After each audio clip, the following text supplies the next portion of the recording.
like true beauty sort of seduces you toward the good. It pulls you deeper into reality. But then there's this, in these more pornographied forms, the seduction of the art becomes a pull into the abstract. It becomes a pull. In the scripture, techne, art, applied science, and not just in the Bible, but also in kind of Greek mythology and ancient thinking, it's always a dual thing. It's not clean. There's a healthy suspicion towards it because, if you look at how Plato was like, get rid of those artists because they can make you think something's beautiful even if it's not, right? They're tricksters. They can become propagandists. And in scripture, you can see that applied arts are from Cain. And they bring about the flood. Yeah. And so there's this very dark aspect of what they can bring, but then God is constantly saving that which is fallen.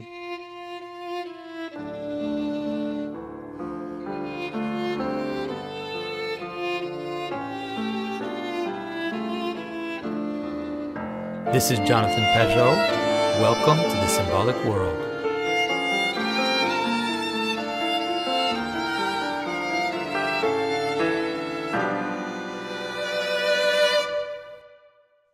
Hello and welcome to Climbing on Mount Sophia. I'm excited today to be here with Jonathan Pajot and David Schindler again. Jonathan Pajot, of course, is the leader of the Symbolic World movement, which is a YouTube channel and a website, and I think a printing press now as well, right? Yeah, we just started a press like a few months ago with our fairy tale series. So yeah. So a lot of wonderful things going on there. I mean, so many resources, wonderful people a part of that whole movement. And then Jonathan also is a Orthodox icon carver, an artist. And today we'll be referencing some things from his video on contemporary art. I'll put a link here. And then David Schindler, of course, writes under the pen name DC Schindler,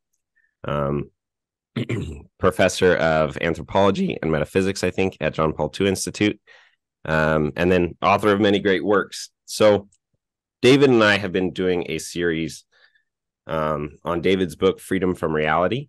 And so I'll post a link to that here as well. But I was hoping today that we could talk about art in relation to beauty and how that looks in the modern world today, and how that's part of the diabolical separation from the world that we're all experiencing. So I'll throw those out there, and any thoughts that come up initially.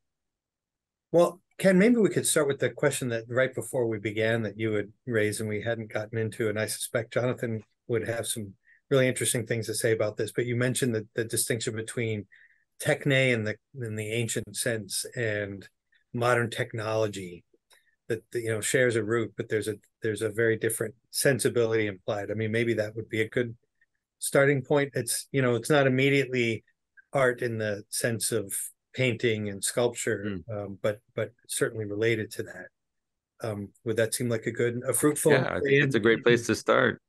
It's like my intuitions about art. Part of my intuitions about art actually came from reading Heidegger's Questions on Technology, and then reading Ananda Coomaraswamy's work on art as well. Those are the two sources that brought me to think differently, or to realize just how differently the ancients thought about art. And in some ways, the sense that they had the idea of idea, or episteme, and then techne was applied, basically. It was just the idea of applying things to the world, right? So you have these principles, you have these patterns, and then you apply them to reality, and that application is techne.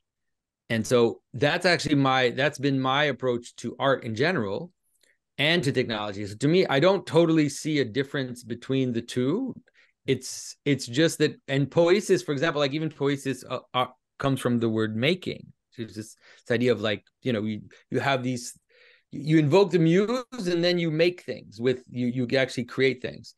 And that's been my approach to it. And the reason why I take that approach is because I think that that's also what's there in scripture. It's closer to the way that the arts or applied making is in scripture.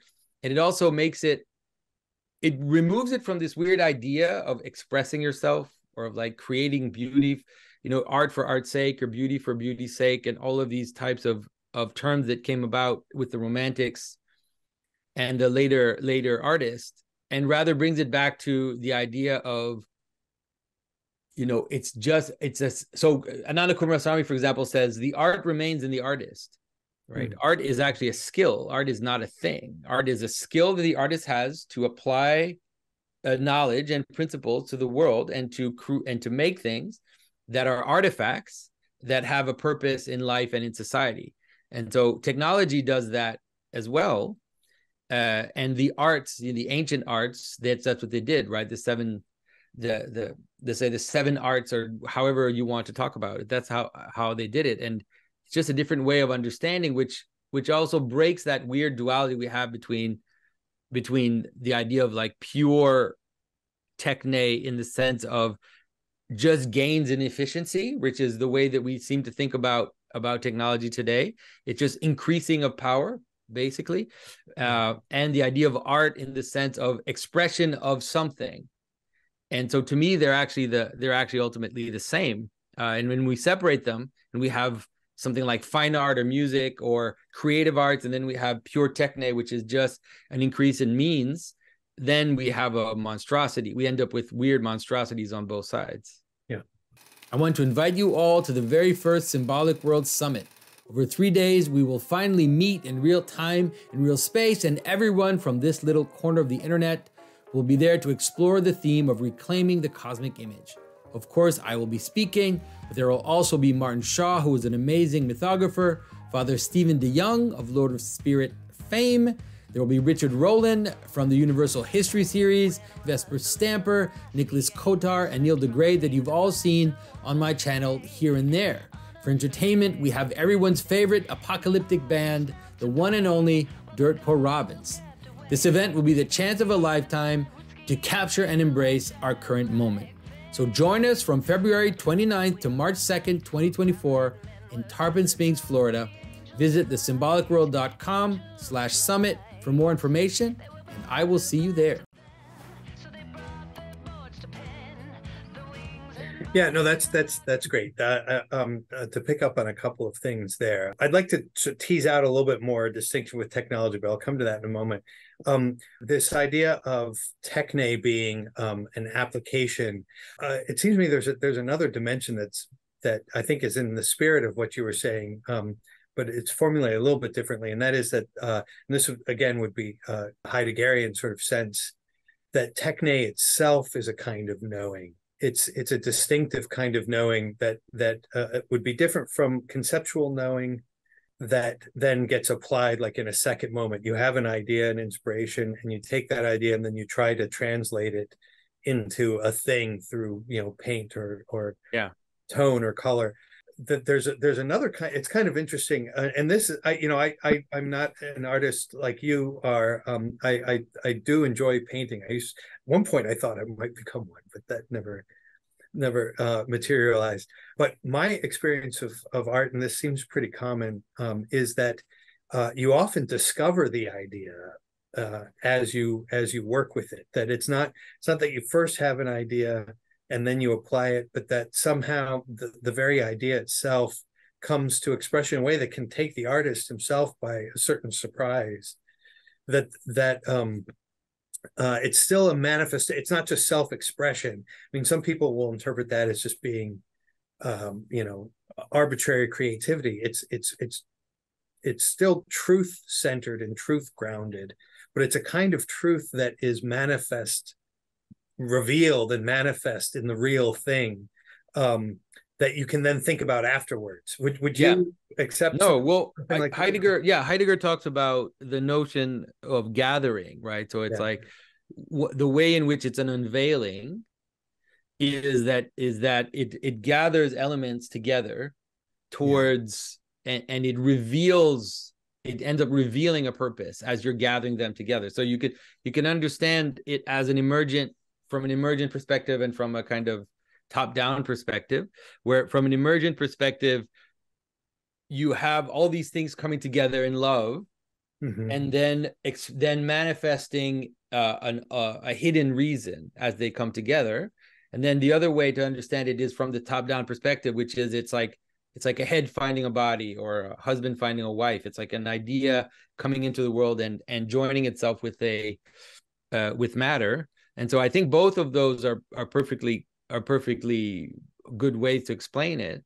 Yeah. But if you think about, like, there'll always be, so let's say even the way you talk about it, which is there's this modern, it's a more modern way of understanding art, which is this kind of like a improvisational approach, which then reveals a pattern that you haven't thought about, right? It's almost like it's almost like a form of divination, right? It's like you cast the bones, and then you watch the bones move, and then you see, it's like there's something there's some pattern, and then you start to draw the lines between the pattern, and then you kind of are surprised to find what is being revealed.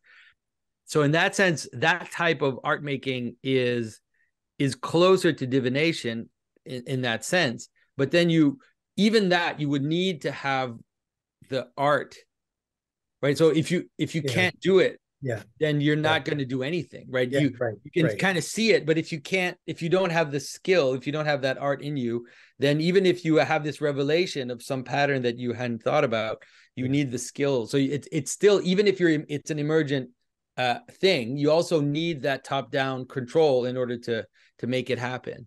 I would absolutely agree with that. This idea that you're sort of generating order simply from below is incoherent. Ultimately, it never really works out. There's always going to be a kind of a from above dimension. I think that's. But the modern artist did everything to attain pure.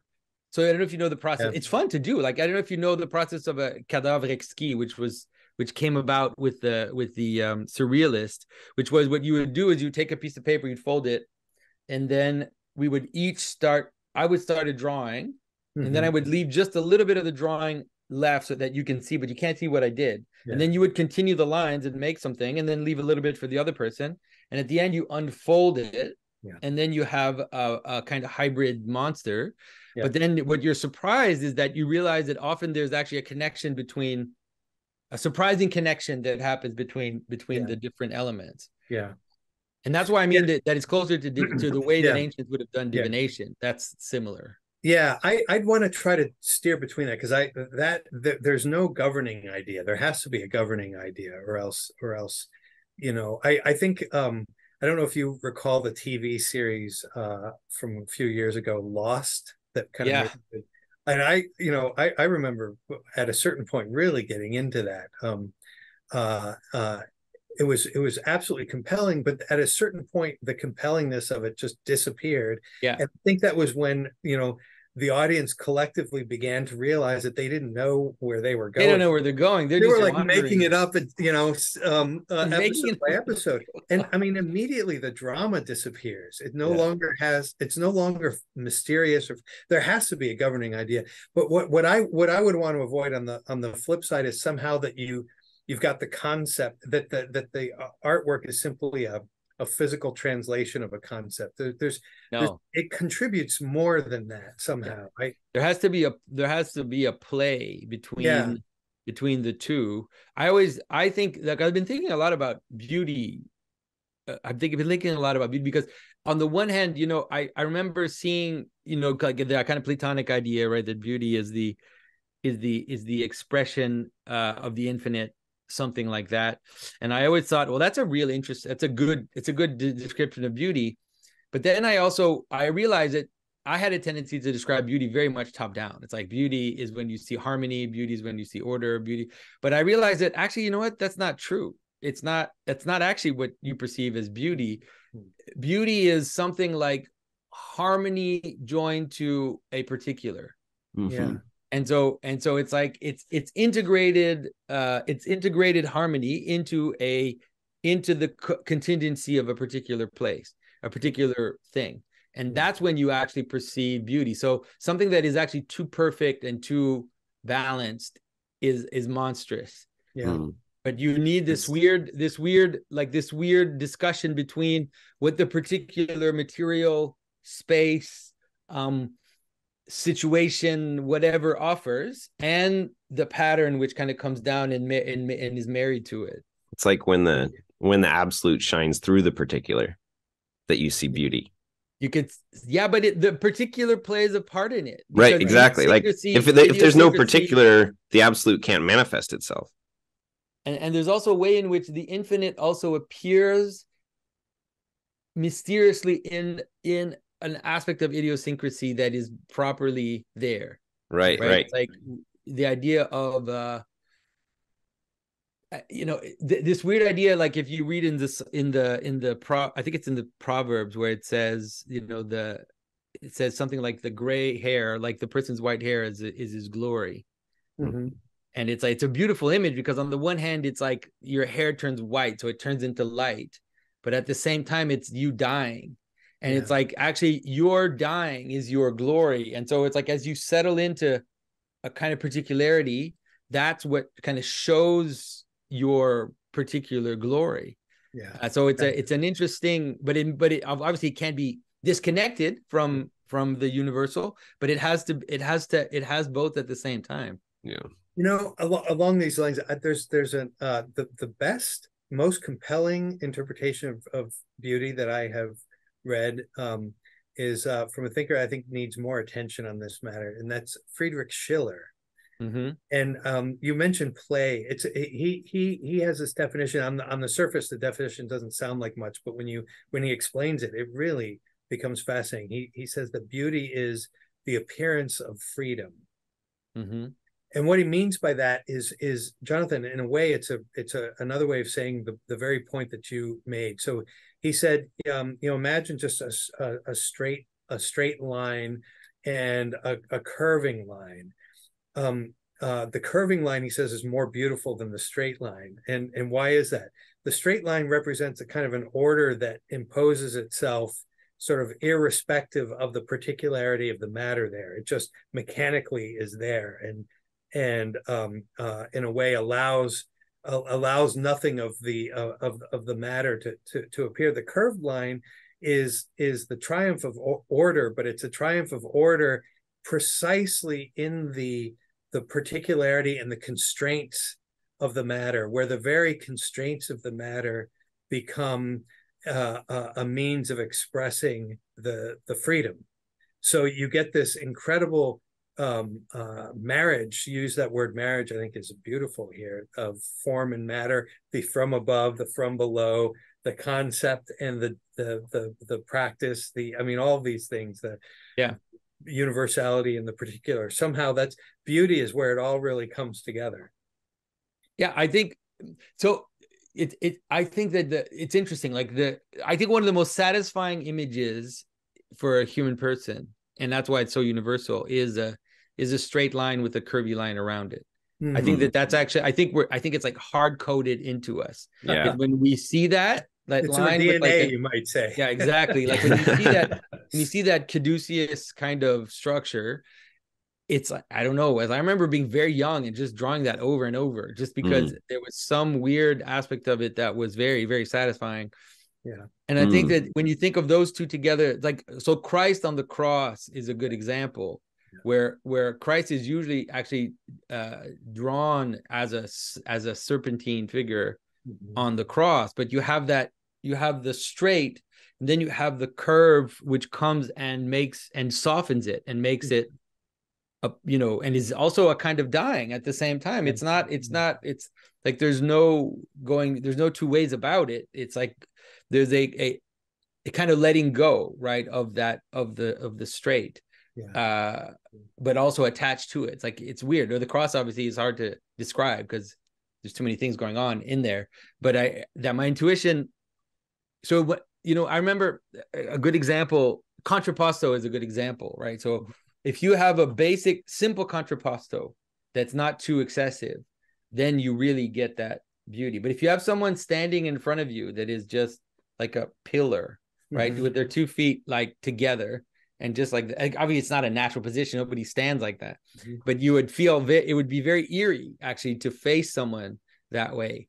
And so the idea is to find the contrapposto. And if you look at Christian art, there's almost like there's a visual discussion about reining in Roman contrapposto, but not eliminating it. So if you look at Byzantine images, the Roman contrapposto, for those who don't know what contrapposto is. Yeah, I don't know. So contrapposto is when you have a figure that stands and then is unbalanced, has their leg out in one way so that their body curves. Okay. If you look at a Baroque image, you'll have extreme contrapposto, right? Like kind of like that.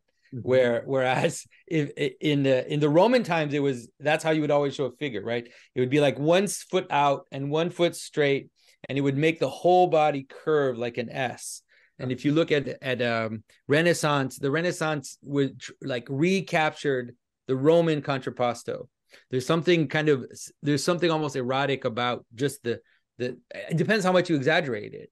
And so like imagine a woman like putting her hip out, kind of like sticking it out, right? There's something a bit seductive about it. And then the Byzantines kept contrapposto. So if you look at a Byzantine image, you'll see the figures actually are not standing straight.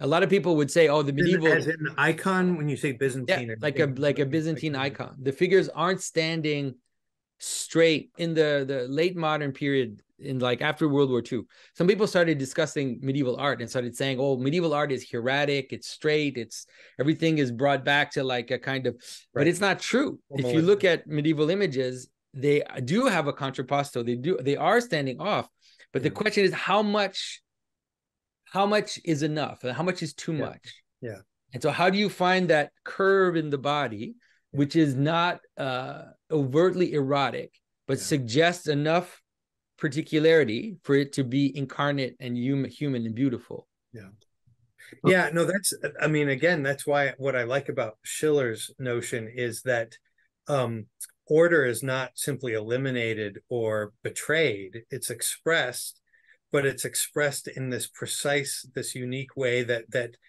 in fact makes use of the constraints, so that even the constraints become an expression of the inner freedom of the freedom.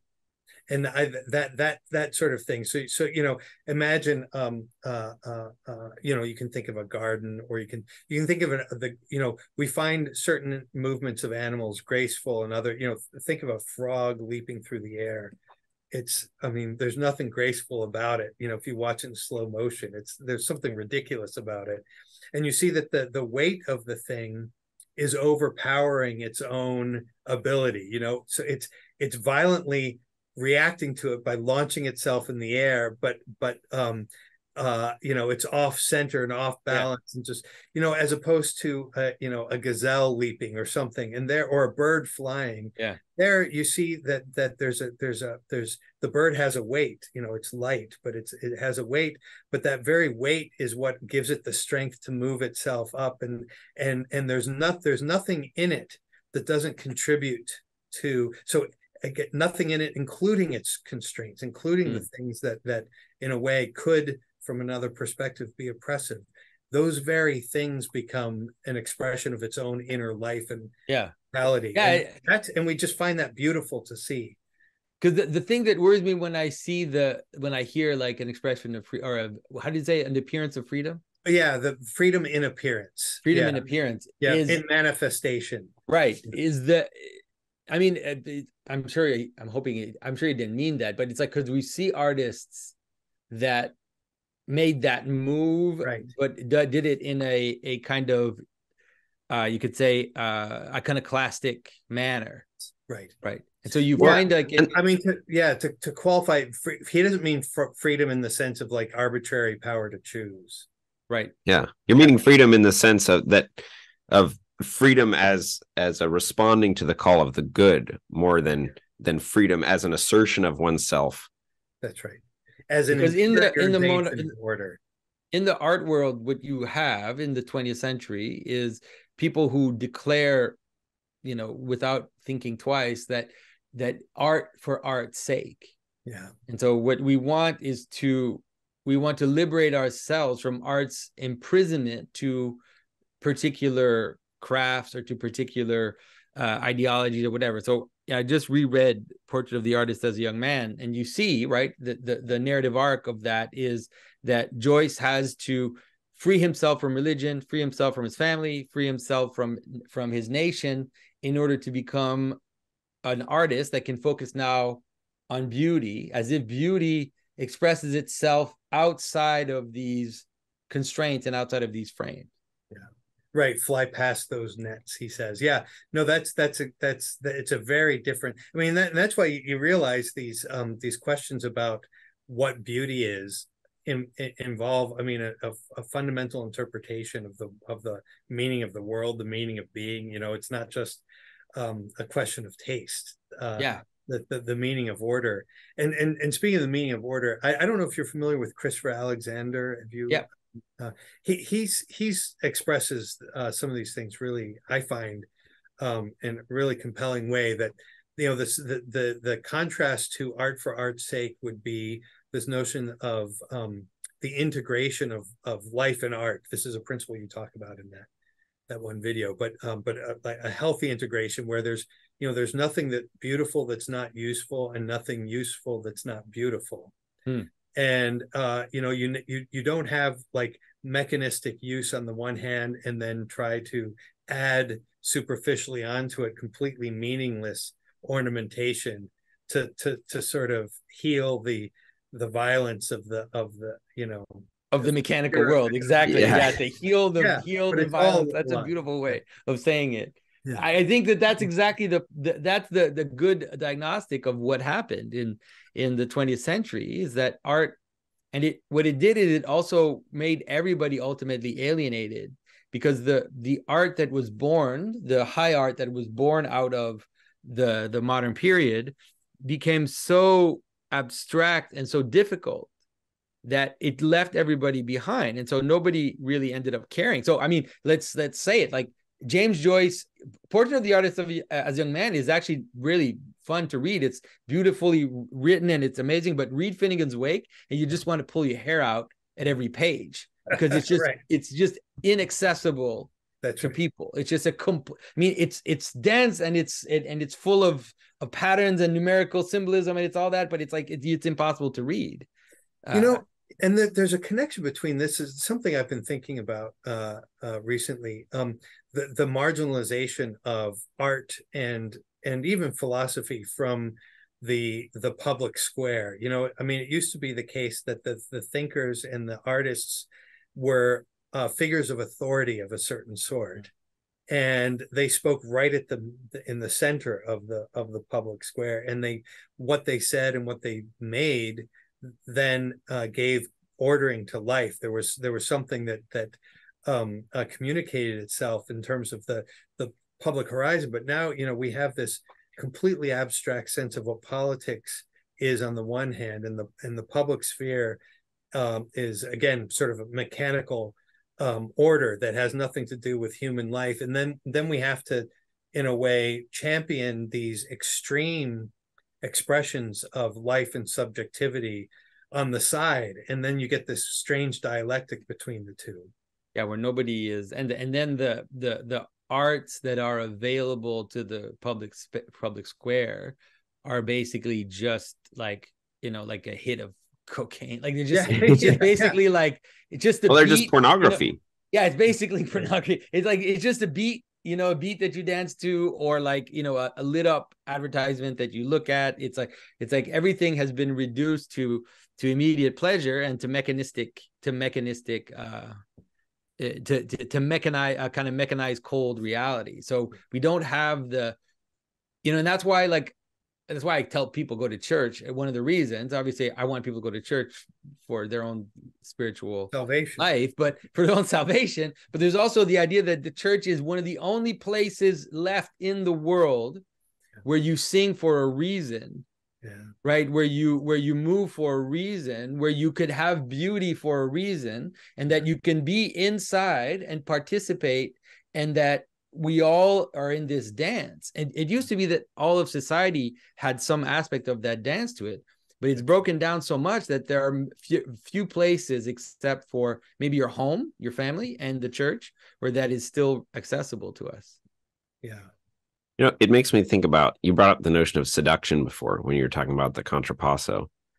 And it seems like true beauty sort of seduces you, like in the Socratic sense of seduction. Like it seduces you toward the good. It pulls you deeper into reality. But then there's this, like, in these more pornographied forms, there's the seduction of the art becomes a pull into the abstract. It becomes a pull away from that healing of the mechanistic wounding.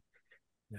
Like, but it's always, art is always a dual. It's in the scripture, techne, art, applied science, and not just in the Bible, but also in kind of Greek mythology and ancient thinking. It's always a dual. It's a dual thing. It's not clean. It's not just simply there's a healthy suspicion towards it, because if you look at how Plato was like, get rid of those artists, because they can make you think something's beautiful even if it's not, right? They're tricksters. They're propaganda. They can become propagandists. And in scripture, you can see that the applied arts are from Cain, and they bring about the flood. Yeah. And so there's this very dark aspect of what they can bring, but then God is constantly saving that which is fallen. He's constantly kind of covering the elements. So man develops technology, develops cities, and God's like, all right, and then he's like, okay, well, I'll give you a pattern for the tabernacle, and then I'll give you, then we'll found Jerusalem, and we'll have, so it's like there's this covering of the, but it's always dual, even though, even if, and the bronze serpent is a great example, because the bronze serpent, in the story of the bronze serpent, you get the two, right? It's like God tells Moses, put up the bronze serpent, and this will become like an image that everybody can look at, and that it'll heal the nation. And then later in the Bible, it's like, cut it down, burn it, because it's become an idol. Yeah. The very same object. Yeah.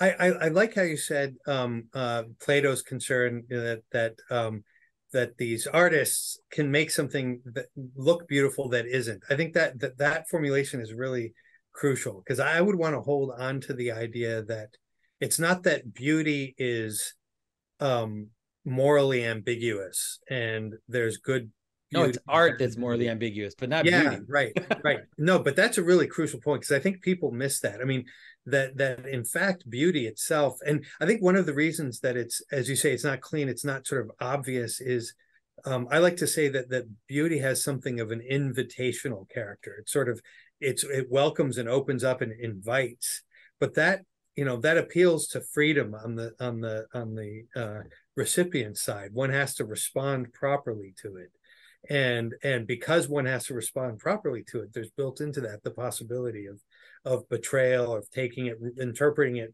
falsely, taking it as kind of immediate gratification. So I think there's no such thing as impure beauty. In fact, I mean, beauty always, even in impure cases, there's a glimmer of something that's true that can in fact lead one out of the impurity. Yeah, there's a crazy story from the Desert Fathers of these monks that are walking down the road, and then all of a sudden this young woman, like naked on a I think she's on a donkey or something, like walking towards them, and all the monks are like just diverting their eyes, like, don't look at it. And this one old monk is just looking at her, like, kind of. And then when they go by, all the other monks like, why were you looking at her? And really, because she was so beautiful. Yeah. And it was just like, for him, it's like he was beyond the desire. He was just, he was seeing a beautiful creature of God. Because it's always just like, for most of us, that's probably best not to engage that way. But it's just like which side of it you're on almost. Like, can the eros that because I think of that in like the problem of the erotic, right? This problem of the erotic in a downward sense, right? Like, I'm trying to consume, I'm trying to have, I'm trying to take, versus eros in a higher sense, that this is becoming a way for me. Yeah. I mean, and that's I mean, and it's not that eros is two-faced or something, but that eros in principle is a call to what's higher, but it's a call that can be falsely interpreted or betrayed. I mean, I think that's, but I mean, the interesting thing, and this is, Plato is so fascinating on this, the good, Jonathan, you were talking about how modern art doesn't speak to people. It speaks only to experts, and then the masses. Christopher Alexander is really good on this. There's a kind of, the masses then sort of go along with it because the experts tell them that this stuff is beautiful, even though it makes them feel sick or anxious, when they look at it. Goodness, there's the idea of the good has a certain kind of inaccessibility and, a kind of a perfection that might make it seem, a transcendence might make it seem out of reach. But there's no human being on earth that doesn't respond to beauty. Truth we can ignore, goodness we can, but everybody responds to beauty.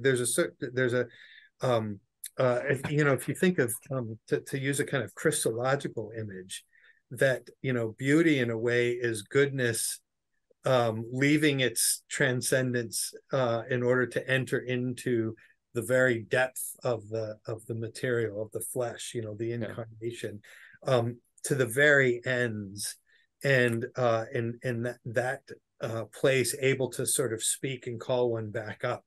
There's something really profound about the Christian understanding of that, I think so. In the book of Revelation, the image of the heavenly Jerusalem is one of my favorite ones to kind of understand the relationship between Techne and let's say human civilization and its relationship to God.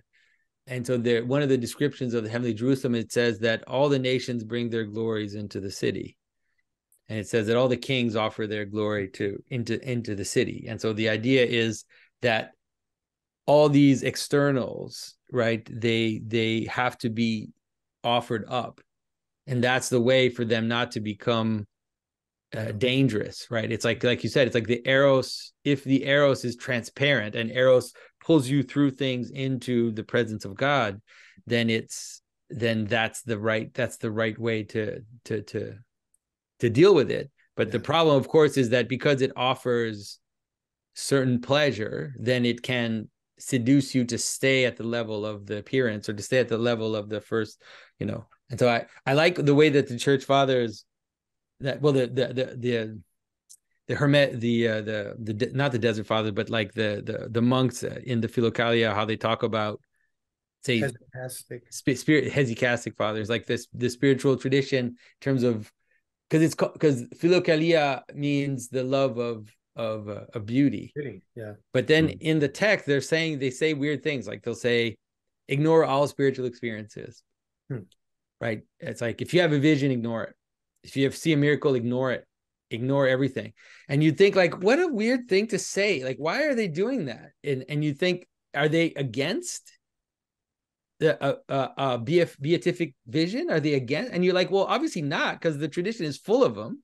Right. They're not against it. They're saying it's almost like if you ignore it, if you don't attach yourself to it, you'll actually have more of it. Yeah. Right. And then you'll be gathered up higher. Yeah. And so it's like, yeah, you'll see miracles, you'll see all that stuff. Just don't attend to them too much, because then you lose the purpose of them being just a kind of a pull into the higher states. Yeah. It's the same as the monk walking down the road, right? Like, if it's more obvious to everyone that there's some sort of shame associated with, you stopping at the level of the naked woman. But if you stop at the level of, hey, I had a great vision, I had this great transcendent experience. It's similar. Right? You're still doing the same thing. It's more acceptable. Yeah. And so I like this principle, though, that doesn't mean then losing the pleasure of it. I mean, paradoxically and ironically, it's deepened, like the example that you gave from the church fathers, but in Plato too, the philosopher, I wish I had the exact number. He says that the philosopher, in a way, compared to the one who's seeking pleasure, ends up actually having something like 529 times the pleasure. He does the calculation. Yeah. For precisely because he's he sees it in relation to its ultimate source, its origin, its first principle.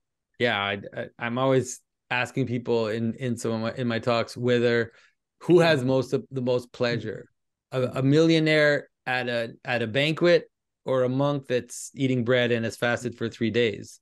It's like, it's pretty sure that the monk is having more pleasure than the millionaire, but he's not looking for it, right? He's doing, he's kind of trying to avoid it, but then it's coming to him like there's no way to avoid it. This reminds me a little bit of Jesus's parable of the talents, right? Because those guys, like, it's the ones that give it away that they get more of it. It's like, great, I got a talent, or, you know, now I've got 2 talents or whatever, but every time you get it, you give it back away.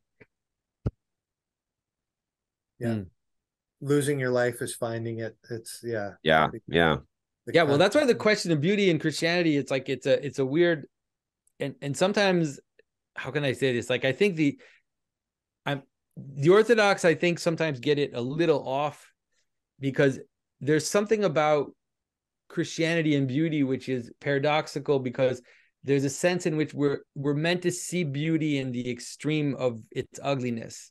Like, we're kind of asked, it's almost like we're asked to be willing to go to the end of what we consider to be pain and suffering and ugliness and all these things, and to have, and that there's some glory, there's some hidden beauty in that. And obviously it's dangerous, because I don't want people to think this is a kind of masochistic thing. I don't think it is, but, you know, there is something about the cross which is weird. Like, it's a terrible thing, but then it's also, we say, you know, the life-giving cross. We say that it's that Christ on the cross is creating the world, that he's the Garden of Eden, that he's that he's a flower, like all these images that were used even in the Middle Ages of the rose on the cross, or different types of images. And the same thing with martyrdom and relics and all of these things that happen in Christianity, which is this strange paradox of beauty in the least expected place, or beauty in the. So that's a tougher one to integrate. There's a Benedict XVI has an address to the ministers of culture. It's available online. It's just a short address that he gave, but he speaks about that paradox and the Christian appropriation of the ancient sense of beauty and eros, and how it acquires this paradoxical character precisely in the cross. It really is moving. You know, I don't want to be sort of seem obsessed with Plato here, but even I'd expect you to be.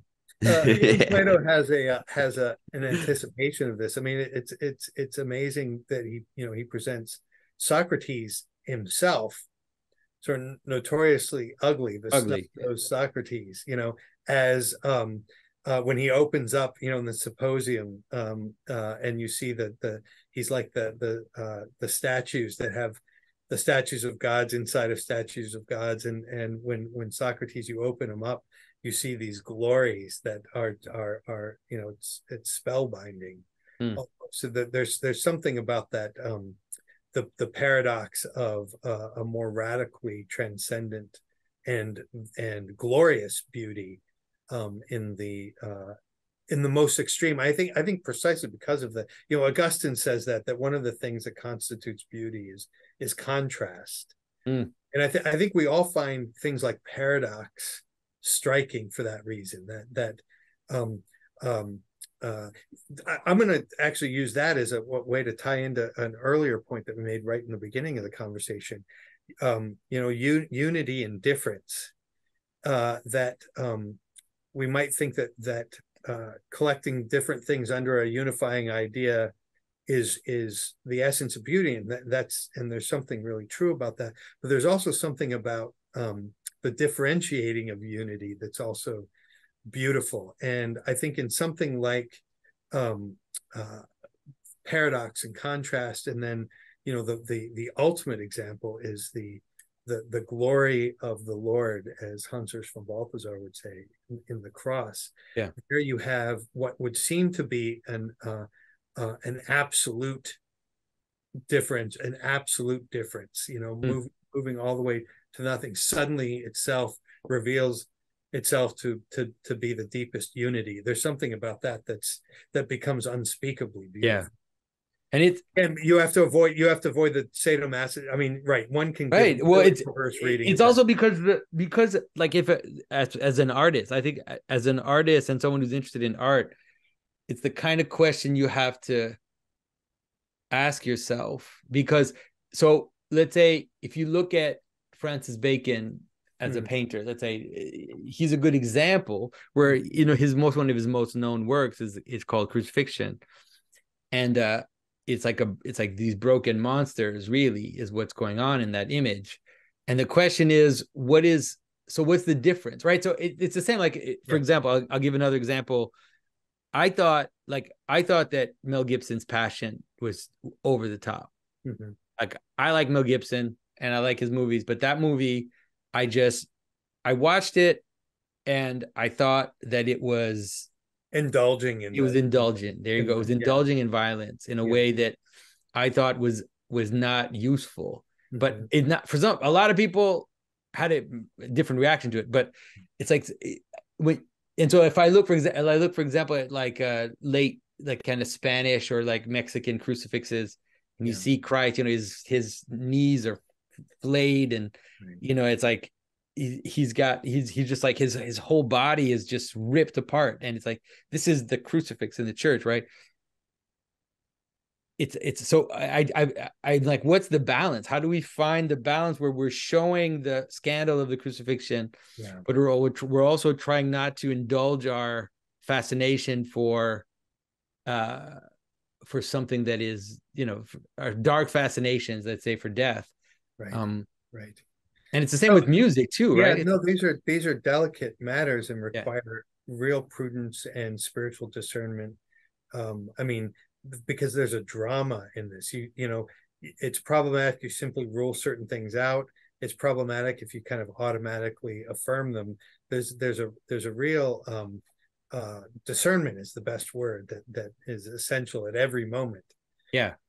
And there's also like a shock. Like there's a sense of shock that is dangerous in the realm of beauty, because it's like the popcorn version of beauty, because it creates intense experiences, but it usually fades very quickly.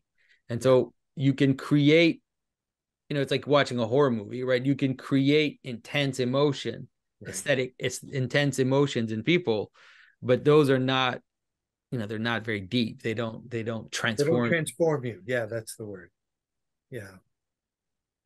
And so it's like it's important, especially if we're in a world now that we're kind of struggling. I think a lot of the churches are struggling to figure out how to deal with the question of beauty and the question of music, the question of participation.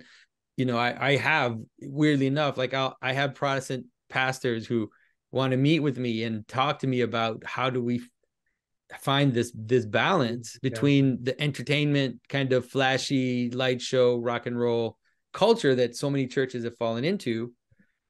And but then sorry, I don't want to interrupt. Go ahead. Well, just I mean, there you see that's beauty that's being used as a kind of strategy for recruitment or proselyte, or we're going to use this to communicate a message, and that's become technology in a way.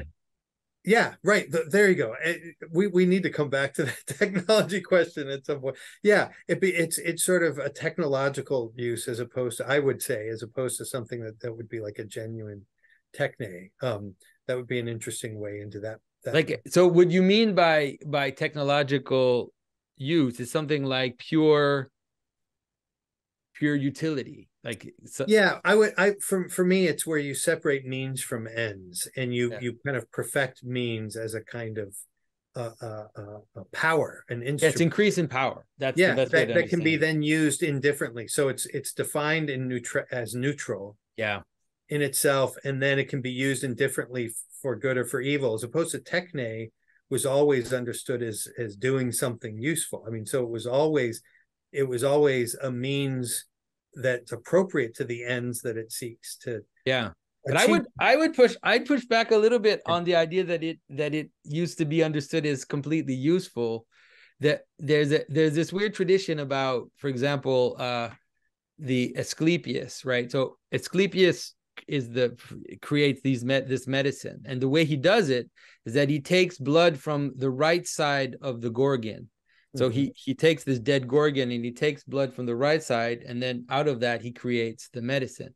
And what is suggested, obviously, by that myth is that the blood from the left side of the Gorgon is the poison, right? So you have the venom of the snake, and then you have the pharmacon.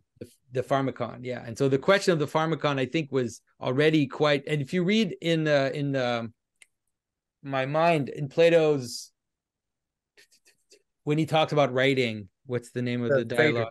Yeah, the Phaedra. He seems to understand that, which is what Derrida kind of jumps on in his text, but he seems to understand the duality of externality, the duality of application, the problem of that. Yeah. I mean, the duality, but it seems to me that there's a difference between. So there's always, one of the best examples too is Sophocles. I think it's the second chorus, I believe, from the Antigone, I want to say. Heidegger made a lot of this, but this celebration of man's ability, but it's a celebration that very subtly, ironically, with that kind of Sophoclean tragic irony, you realize there's something also awful about it, and destructive and terrible. But it's that those things are mixed together. I mean, I think that is always there. I mean, from the beginning with the Prometheus, in a way that the arts are divine, but they're stolen rather than divine gifts. In fact, I mean there's always a kind of ambiguity. So I think that's always there. But for me, technology, it's not just that it's more ambiguous or something. I think it's of a modern technologies of a very different nature. It's actually a different kind of thing. Well, it's an extreme version of what Techne used to be, even though it used to be, in more ancient times, they would have been more integrated, but people could perceive through even their integration the possibility of the dangers. But now we have something like, a microchip that will increase your processing power by so much, all for a medical machine or for a missile. It doesn't matter. Like it's just increase in power, and it can be used to whatever pointed in any direction possible. And people see that as a good, though. People see just increase in power. They say that it can be good, right? So that's the problem. They once we get the power, then we'll figure out how to use it. There's a disorder that's built in. But Ken, you keep wanting to jump in here. I don't know if we're cutting you. Oh no, well, I kind of got distracted there because that brings us back to this whole notion of freedom. I mean, as soon as freedom takes the place of goodness as the ultimate telos, right? As soon as that becomes our goal and becomes defined as power to make choices, right? Then as soon as I feel like it has to do with like why you're doing the thing. If you're doing the thing because it's actually ordered to a real end that's really good, right? Like if you're trying to build a house, like it's actually ordered to something, and so you're gonna build a hammer that has a use in relation to something beyond it, versus just building a bigger hammer just so you can have it because you never know when you might need it. But there's even a trickery, like in terms of increase in power, especially now, because we still live in a kind of post-Christian world. There's like a weird trickery that's put up to us, which is that the technologies that are the most destructive will be the most destructive. They're often presented to us at first as beneficial. So it's like Elon Musk, let's put chips in your brain, and people can walk. I mean, think about it. Like, I mean, are you going to say no to that? Right? How can you say no to helping people? It's a total Mott and Bailey. And it's like it's the same with so many of these especially these crazy new technologies, especially the biotechs. It's like, all this stem cell research is great because, all these diseases we can cure. And it's like, you don't see that there's also some very dark things coming down the line in terms of transhumanism and transformations of humans into who knows what. Well, that's and I think that problem is a profound and subtle one that requires real reflection, because I think we come to such quick judgments, but the supposed neutrality, you get the neutral technology, and then you get afterwards the exhortation to use it for good ends, but we can't help that there's going to be some people. I mean, but the very neutrality of it is already a departure from reality. It ends up substituting. It creates. I mean, this is why I use the language of the diabolical there. It creates a kind of a substitute for an engagement with reality that then can try to justify itself by pointing to all of these discrete good uses. But in a way, that there's something really deceptive about the whole thing.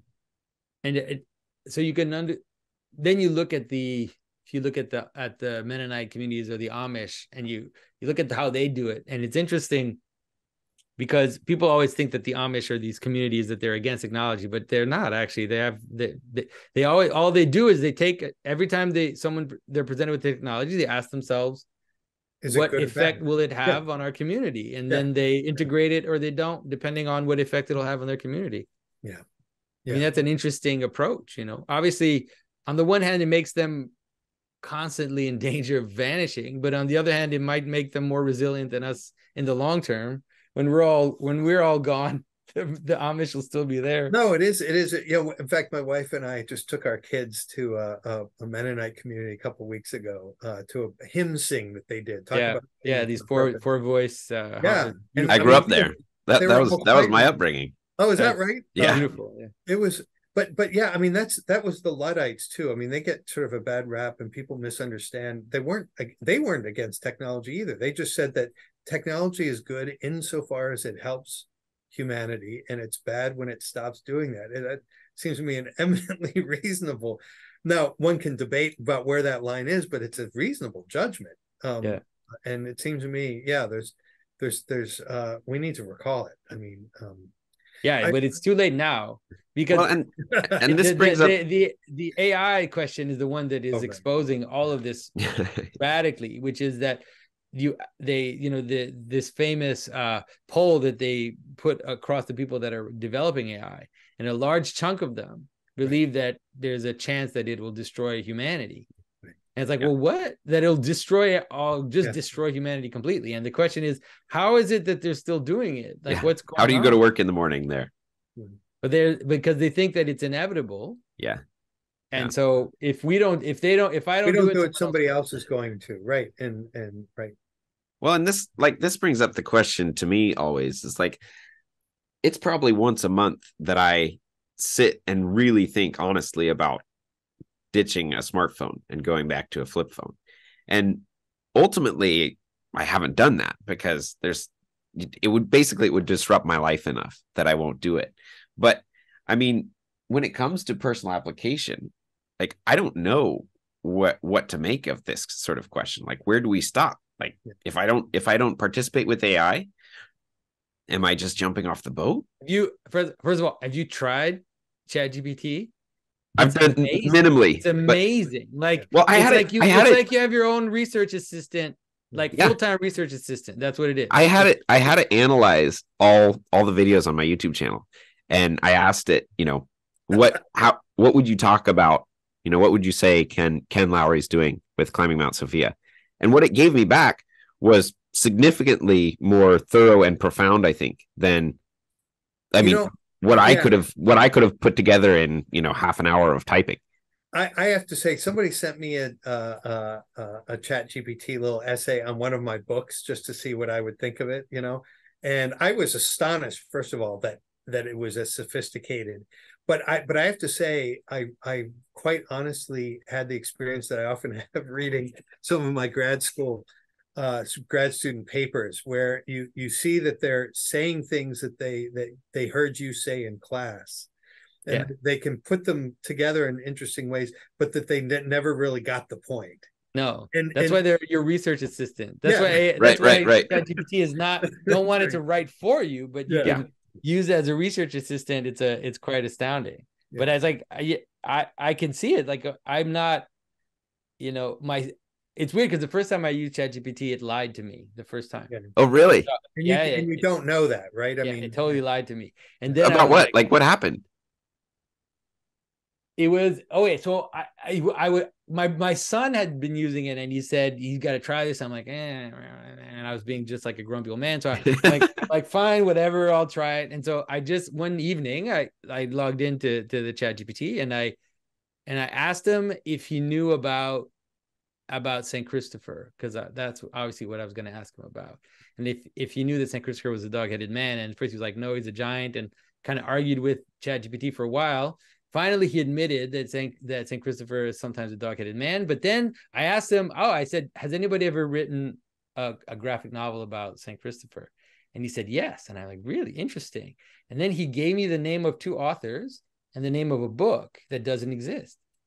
Wow. And so then I said, that book doesn't exist. And he says, yes, it does. And I said, what's the ISBN? He gives me an ISBN that doesn't exist. I said, where can I find it? He said, you can find it on Amazon. You can find it on this or that. I'm like, can you give me a link? He gives me a link that doesn't exist. Wow. It was very weird. Wow. Yeah. It was very strange. Huh. Anyways. Yeah. Well, I mean, the thing is, I don't think we can give up on these questions. I think that the challenge that this poses, I mean, Jonathan, you mentioned the sanity of going to church and having a genuine experience of some of these human realities that we don't have elsewhere. I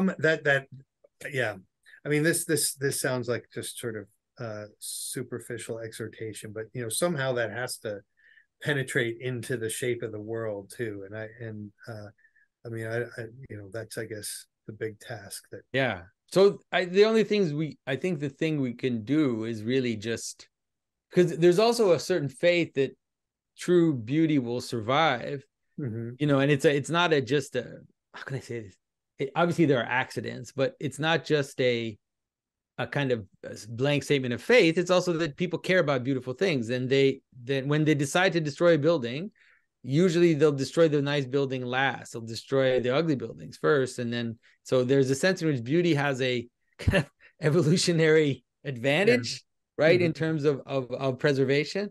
So I think that making beautiful things and beautiful art and beautiful music is a good strategy in terms of our current situation, because ultimately, I think that will survive the popcorn, like the superficial advertisement culture.